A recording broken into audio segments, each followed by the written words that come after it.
I can look anywhere I want, Mr. Speaker. Mr. Speaker, I cannot believe the amount of control one-party rule wants. They now want to dictate to a member of the floor of where I can look?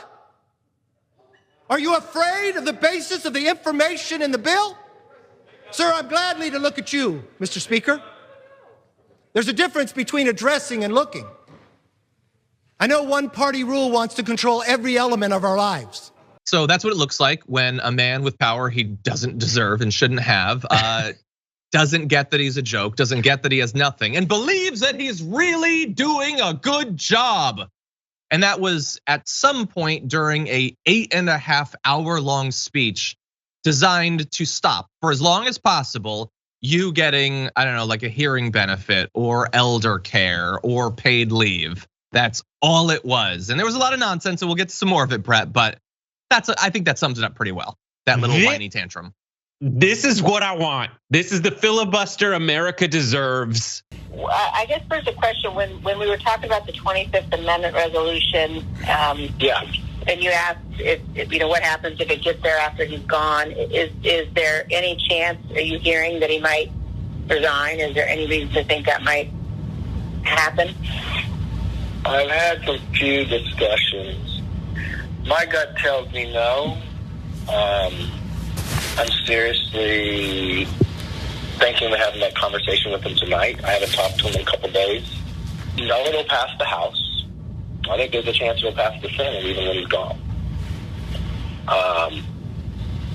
And I think there's a lot of different ramifications for that. Now, I haven't had a discussion with the Dems that if he did resign, would it not happen?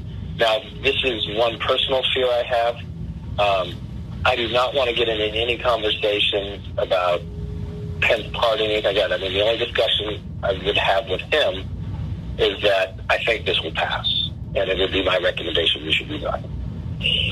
I mean, that would be my take, but I don't think he would take it. This exposes what the difference is between Republican go-alongs in front of the cameras versus behind the scenes.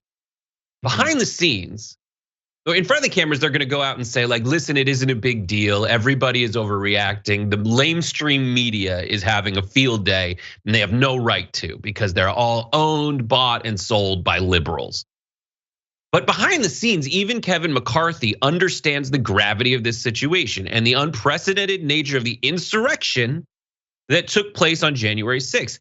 And when he's talking candidly with people behind the scenes, he understands, and his instinct is this is so bad that even in the environment we're in the toxic environment we're in, where Trump is completely lambasting and trying to eliminate the credibility of the media, even Kevin McCarthy thinks that it's a bridge too far and that Trump himself should resign in this situation. Will you deliver?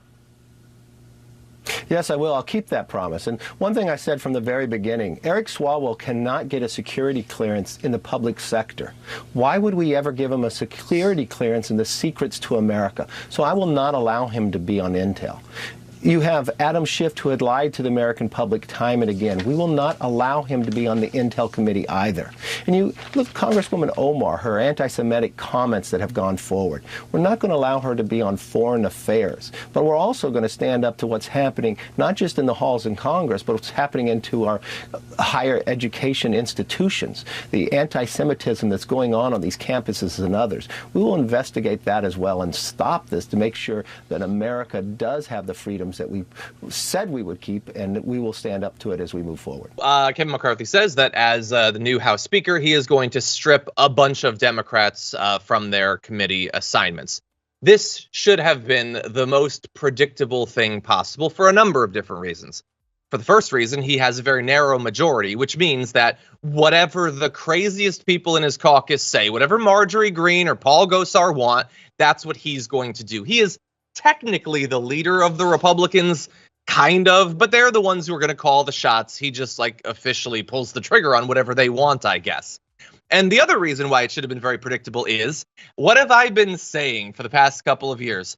Literally anything that happens to the right needs to then be done to the Democrats. So when they commit an insurrection, anything the Democrats say about elections, the Republicans just call it insurrection now. They say that you're insurrecting, okay?